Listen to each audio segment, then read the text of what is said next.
Hello and welcome to my channel. In this video you are going to learn how to store the content of a file inside a string. Follow my steps.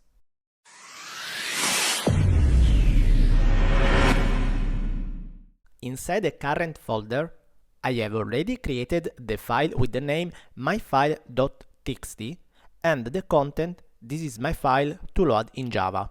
Do the same in your machine. After that, type Jshell. With the /imports, you can see all the packages ready to use. You need to have another two packages, charset and standard charsets.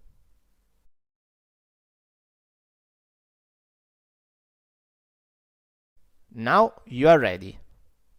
The first thing to do is to store the location of the file that you want to load inside the variable file path.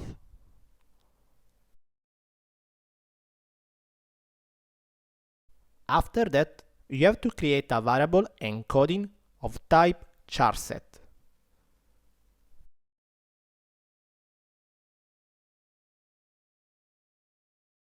In the end, you can use the method readAllLines from files.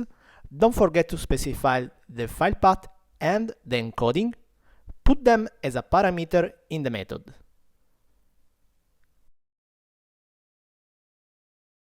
Now you can see in the terminal the content of the file called myfile.txt. You can even print it. Because you still have the file path and the encoded variable, I want to show you another way to store the content of a file inside a string.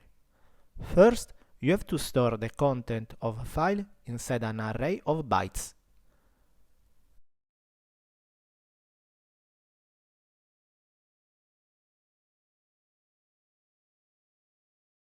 Then, you have to create a new string variable, putting two parameters, the array of bytes and the encoding variable. Now you can see in the terminal the content of the file called myfile.txt. Thank you for watching this video. Subscribe to my channel to be always updated about new videos that I will upload, and see you in the next one. Bye!